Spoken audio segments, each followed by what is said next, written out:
Bismillahirrahmanirrahim. Assalamualaikum warahmatullahi wabarakatuh. InsyaAllah hari ini kumpulan kami akan membentangkan satu tajuk tugasan dari subjek pengantar ilmu tauhid. Okay, tajuk yang kami dapat iaitu secularism. Okay, sebelum tu saya akan memperkenalkan nama pensyarah Ustazah Syairah Salwa binti Mak Harun. Okay, nama saya Izul Ikhwan bin Mamak Yazid, nombor matrik 22 di PTQ 0007. Okay, kita pergi yang pertama iaitu pengenalan. Okay, secularism ni dia berasal dari bahasa Latin iaitu saeculum yang memberi makna masa dan tempat ataupun kedudukan di mana sesuatu perkara itu berlaku.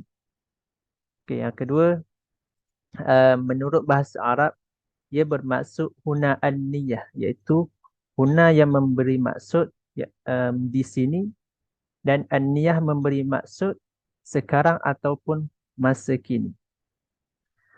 Okay, yang ketiga, menurut Al-Atas, perubahan dan keduniaan atau perubahan yang sentiasa berlaku kepada dunia dan juga di atas dunia. Okay, yang keempat, menurut Kamus Bahasa Inggeris, asal perkataan secularism ialah secular, iaitu sesuatu yang berhubung dengan dunia, yang nyata bukannya berhubung dengan alam rohani, iaitu spiritual ataupun alam akhirat. Okey, saya serahkan kepada sahabat saya. Assalamualaikum warahmatullahi wabarakatuh. Saya Ahmad Wais Karni bin Mat Razali daripada Diploma Pengajian Tafsir Al-Quran. Hari ini saya akan membentangkan tajuk yang saya peroleh iaitu Islam dan Sekularisme.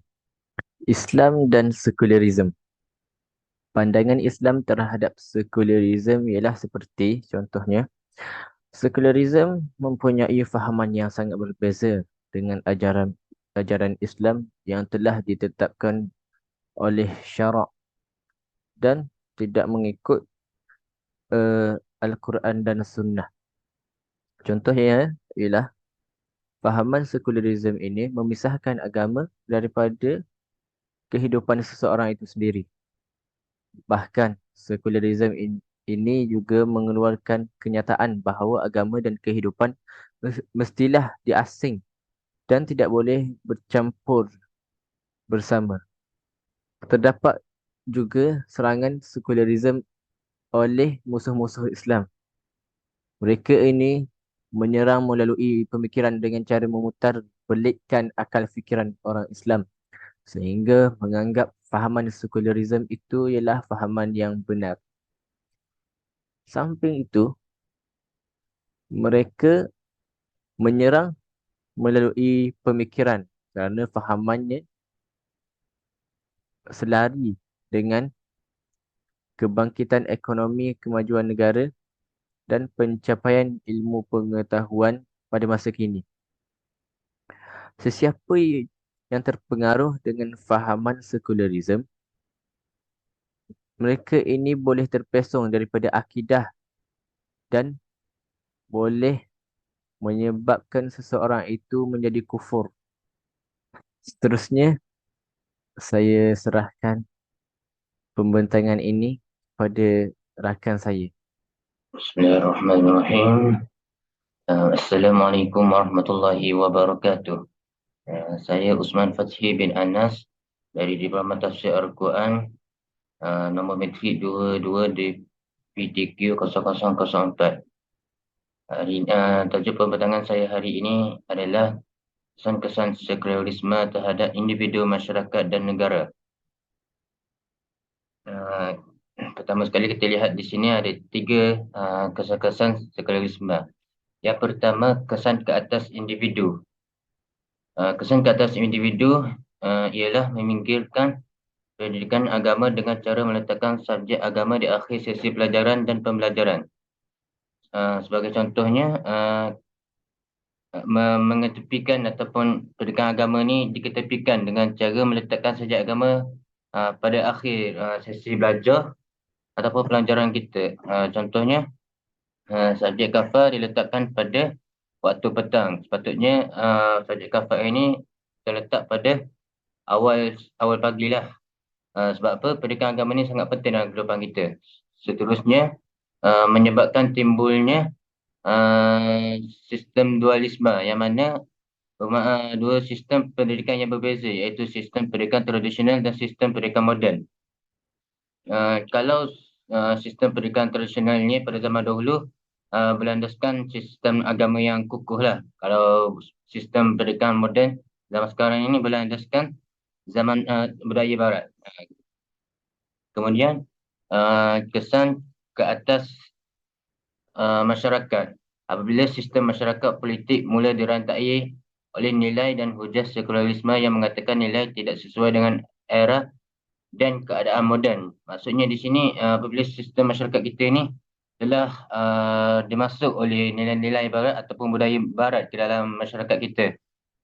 Seperti contohnya konsert ataupun hiburan dari barat telah masuk ke dalam masyarakat kita dan masyarakat kita pun telah menerima kedatangan barat tersebut. Hal ini kita haruslah sebagai para pendidik mestilah mengambil berat dalam hal ini berkenaan kepelbagaian agama dan kerohanian seorang pelajar. Seterusnya mengambil erat dalam isu menerapkan konsep sekularisme dalam minda seseorang kerana banyak perkara telah bercampur dengan fahaman sekularisme. Okay, yang akhir sekali, kesan ke atas negara. Negara kita ni juga sekularisme boleh menyebabkan sudut pemikiran kita ni diserang dalam pembentukan negara. Contohnya dalam sistem pentadbiran negara berlandaskan dengan barat lah dikatakan, menyebabkan terlahirnya negara yang tidak mengambil berat dalam fahaman sekularisme seperti yang saya nyatakan tadi. Okey, seterusnya kita pergi kepada poin yang keempat, iaitu pengaruh dan kesan sekularisme yang mendorong kepada kemunculan liberalisme. Okey, yang pertama, pemisahan agama dan syariat, iaitu Islam tidak membenarkan kita ni memisahkan agama dari kehidupan, seperti mana fahaman sekularisme yang memisahkan agama dari kehidupan mereka. Yang kedua, sama ada pemisahan politik dari agama ataupun pemisahan antara akidah dan pemerintahan atau salah satu daripadanya. Yang ketiga, kehadiran fahaman sekularisme menyebabkan kucak-kacir akan berlaku dalam agama Islam sendiri.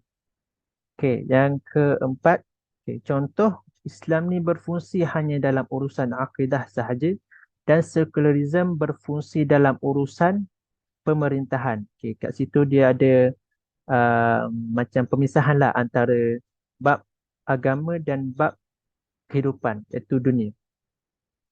Okey, yang seterusnya, sesiapa yang beramal dengan fahaman sekularisme dianggap seperti ni mereka ni tidak beramal dengan ajaran Islam. Maksudnya dekat sini dianggap mereka telah keluar dari agama Islam lah dan jatuh kepada kekufuran. Yang tu bahaya sekularisme. Okay, dalil dalam surah Al-Baqarah ayat 85 yang memberi maksud, adakah kamu percaya, iaitu beriman kepada sebahagian kandungan kitab, iaitu Al-Quran, dan ingkar akan sebahagiannya.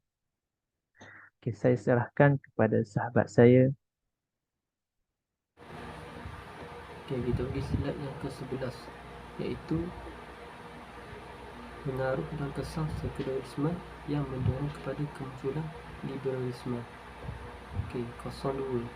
Kesan sekularisme dari sudut pemikiran. Okey, poin yang pertama ialah munculnya pelbagai aliran pemikiran bebas agama seperti Marxisme dan Darwinisme. Okey, poin yang kedua ialah aliran pemikiran ini memisahkan diri dari idea metafizik dan spiritual, khususnya hal keagamaan. Okey, poin yang ketiga ialah kemunculan aliran baharu ini boleh menyebabkan munculnya pelbagai pemahaman terbaru. Okey, poin yang keempat ialah pemahaman terbaru adalah seperti hakikat manusia, alam semesta dan kehidupan. Okey, poin yang kelima ialah disebabkan wujud pemahaman seperti inilah wujudnya fahaman sekularisme yang datang daripada barat. Okey, poin yang keenam ialah pemahaman mereka berkembang pesat seiring dengan penjajahan mereka ke tanah Melayu dahulu kita. Okey, sebagai kesimpulannya, yang pertama ialah fahaman sekularisme sangatlah memberi impak negatif kepada manusia.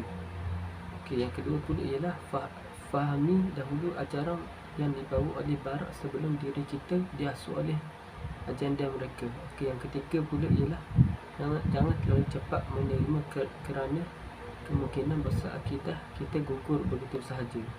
Okey, yang keempat pula ialah fahami sebenar-benarnya tentang agama Islam dan agama yang datang dari barat agar kita dapat selamat daripada serangan rohani dan jasmani. Maka berakhirlah perbincangan dari kumpulan kami. Apa yang baik itu datang daripada Allah dan yang kurang itu datang dari kelemahan dan kekurangan kumpulan kami sendiri. Wallahu a'lam. Siru ala barakatillah. Wassalamualaikum warahmatullahi wabarakatuh.